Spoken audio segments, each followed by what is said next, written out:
Bonjour Vincent Jeanbrun, Bonjour Noé da Silva. vous êtes également le maire de La Haye-les-Roses. Alors la région Île-de-France se félicite de l'augmentation du nombre d'apprentis l'année dernière. Pourquoi cette hausse? Je vais vous dire pourquoi cette hausse, mais surtout je vais vous dire qu'on y croit beaucoup à la région Île-de-France, à l'apprentissage, et c'est pour ça que je voudrais vous remercier pour cette belle initiative aujourd'hui.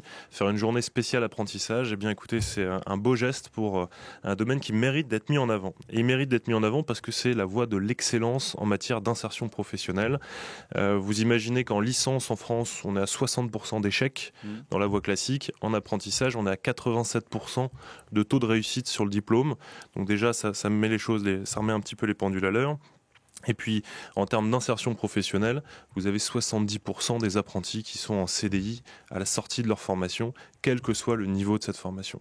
Donc effectivement, on y croit, on met le paquet. Et on 85 900 apprentis en Île-de-France? Absolument. L'objectif annoncé au début de la mandature de notre nouvelle majorité autour de Valérie Pécresse, c'était d'atteindre les 100 000 apprentis. Et on en a pris le bon chemin, effectivement, puisque, comme vous l'avez dit, on a augmenté considérablement le nombre d'apprentis accueillis. Et c'est dû à quoi? Et surtout, sur tous les niveaux. C'est très important, parce qu'il faut bien que les auditeurs aient en tête que l'apprenti, ce n'est pas uniquement les métiers, ce qu'on appelle l'intelligence de la main, l'artisanat, mais c'est bien dans l'ensemble des secteurs et sur tous les diplômes. On fait un CAP plombier, on peut être apprenti. On fait un master à l'ESSEC, on peut être apprenti. Et ça, Alors il faut pourquoi bien une telle hausse en Île-de-France? Alors d'abord parce que nous avons créé un dialogue fort avec ceux qui forment les apprentis, à savoir les CFA. Nous avons créé ce qu'on appelle un dialogue de gestion, un dialogue de performance. Et ça, c'était très important parce que la région et les CFA se parlaient peu avant.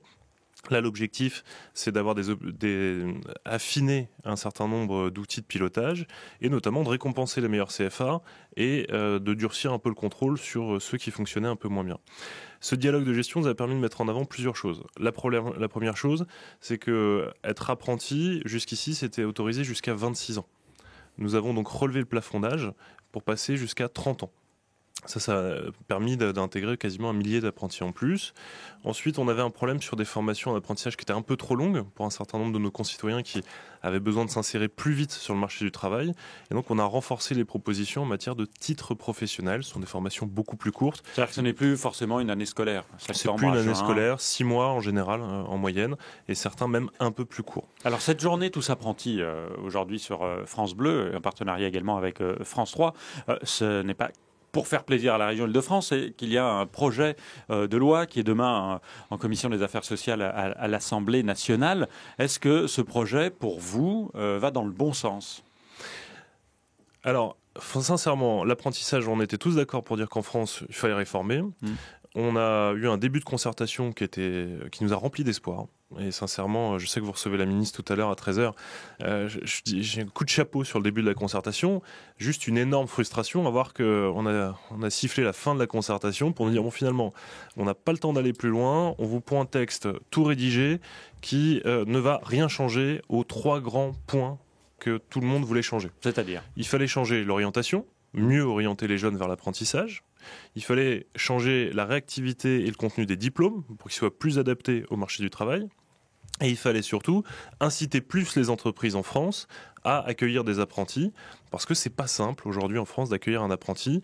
Il faut vraiment avoir la foi. Ça, c'est avec des incitations financières et fiscales, par exemple, ou déréglementer certaines choses. On a tous en tête la caricature de l'apprenti qui ne peut pas faire d'horaire de nuit, qui ne peut pas monter sur un escabeau, etc. Toutes les caricatures ne sont pas vraies, mais le fait est que c'est pas simple du tout d'avoir un apprenti aujourd'hui quand on est patron. Mais dans ce projet de loi, il n'y a pas une adaptation justement des CFA avec le tissu économique régional? C'est ce qu'on nous avait vendu. Moi, je vais vous dire les choses simplement. On avait 3 choses à réformer et on était tous d'accord pour dire qu'il fallait mettre les entreprises un peu plus au cœur de l'apprentissage. Elles le méritaient, notamment au niveau des diplômes. Le problème, c'est que ce projet de loi, qui a quelques très bonnes choses, et notamment, ils ont repris ce que je viens d'évoquer sur le fait d'augmenter la limite d'âge, sur le fait de faire plus de titres professionnels et d'autres points positifs.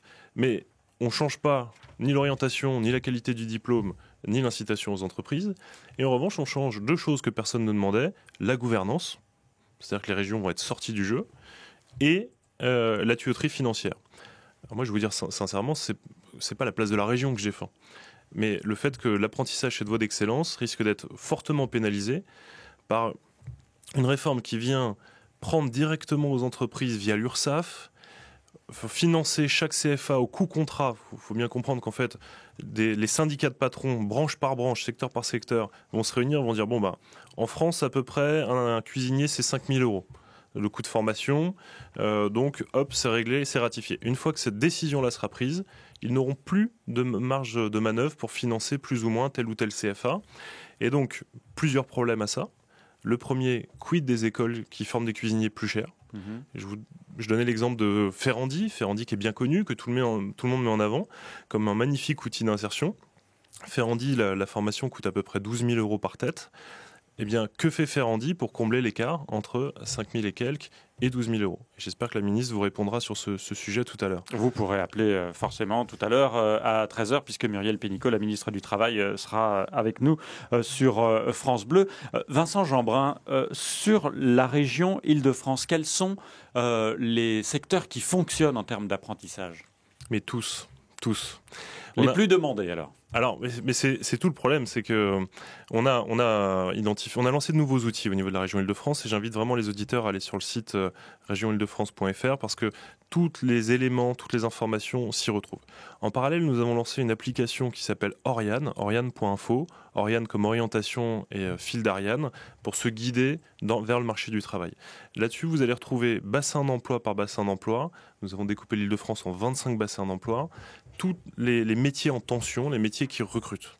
Et pour tous ces métiers, il y a de l'apprentissage à la clé, il y a une formation en apprentissage sur notre territoire, quel que soit le niveau.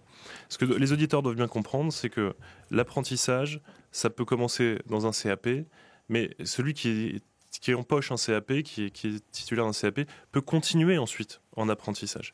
L'apprentissage, c'est simplement le fait de toucher très tôt au métier et de pouvoir aller en entreprise. Et c'est ça qui est très important pour nous. On a quelques exemples, parce que moi je visite tous les CFA d'Île-de-France.